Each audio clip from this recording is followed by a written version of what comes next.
Are you still looking for that perfect gift for the hard-to-shop-for person on your list? Or maybe, for that matter, everyone on your list if you're like me and you haven't started shopping yet?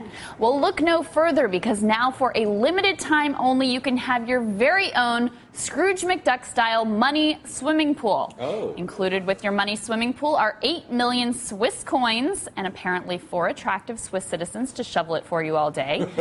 The really tantalizing prospect of these gold coins, though, is that they just might change the world. Turns out they haven't just been sitting idly by, basking in their golden beauty.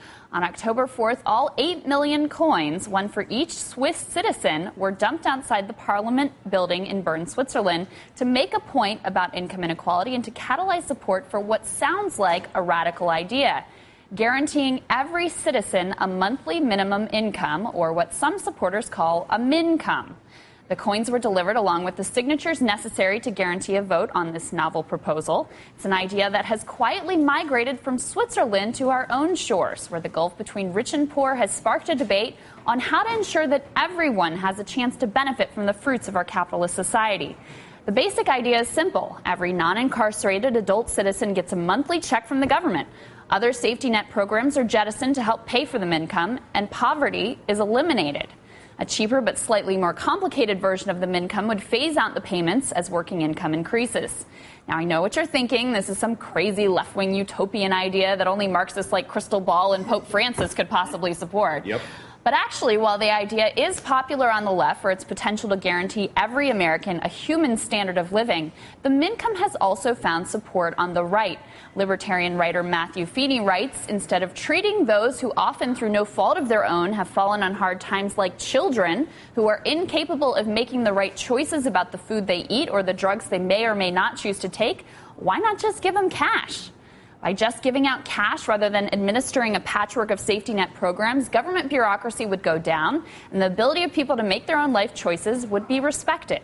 Now, I know what you're going to say next. Sounds great, Crystal, but next thing you know, we're going to have a nation full of lazy takers living off the government dole. Wait, I thought you already saw us as a nation full of lazy takers, 47%ers and such. Anyway, I digress. There's evidence that the disincentives to work are much smaller than you might think. In the 70s, residents in a small Canadian town were given a Mincome, and economists studied the impact. Not only was poverty eliminated, but economists found that people made better choices and a whole range of outcomes improved.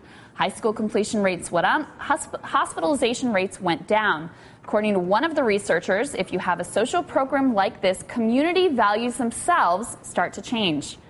We tend to think of poverty, homelessness, despair as inevitable, but the Mincome makes you realize, in a country as rich as ours, we allow those outcomes as a choice. We could decide to eliminate poverty, and it wouldn't even take a Christmas miracle to do it. All right, that does it for the cycle. Up next, the loser of Up Against the Clock.